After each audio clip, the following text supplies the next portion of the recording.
What's going on, everyone? Cliff Jumper 1984, Red Rocks, your favorite Autobot, drinking that ever so lovely Natty Ice.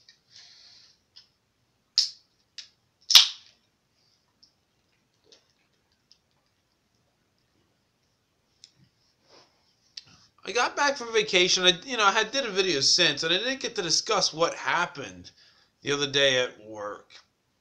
It was the second day I was back to work, and I work a few jobs. And my other job, I can sit and do whatever I want as long as I do my job or whatever. And I take my Game Boy Advance in, and I've been playing Fire Emblem, what is it, 7, yes. And for the Game Boy Advance, by the way.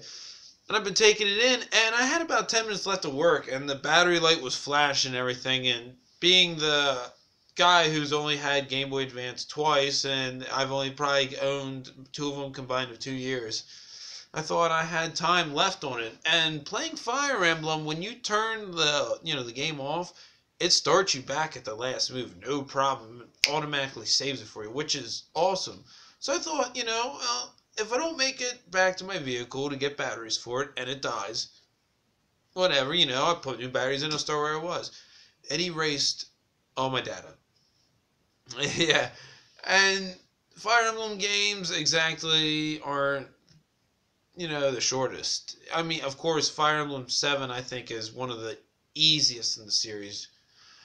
But it's just the time you put into that, and I do no death runs, so like if somebody dies, then I immediately start the stage over again. So Ed said I had about, I think, like 19 hours into it, and I was on stage 29 on Elwood Stories. Is that how you say it? Elwood?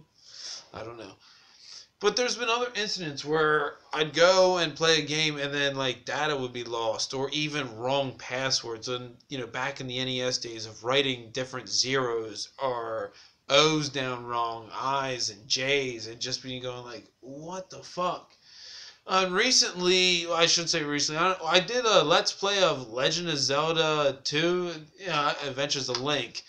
And when I went back and did that, I was originally going to put me, beating the game. And when I went to it, my data was gone. So I basically started it off from almost scratch. And I never finished it, by the way. I still have yet to redo that. And the couple of times, again, with the passwords, the password system, man, has duped me on games like Metroid. I've had, the original Metroid a couple of times. And when I was on my first run and second run between 6 and then 13, so I beat it when I was 13, just always messing the passwords up. That was really aggravating. Wow. Castlevania 2, me and my buddy Jason, we would, between us, we'd always be like, oh my god, you wrote it down wrong and everything like that. And it was such heartbreak for hard working. And I'm happy that the games nowadays got more away from the password system, of course. But it's just like batteries problems and backup features. Like, maybe that's why, it says, like, hold select, and when you hit the power button on Legend of Zelda 1, I know it does. And that's, I just want to know, what's your big story about, big save data you lost and how you lost it? Throw that comment down below, throw that thumbs up button, a like down there below, and crack a natty ice. Hey, I'll talk to you guys later. Drink one with me.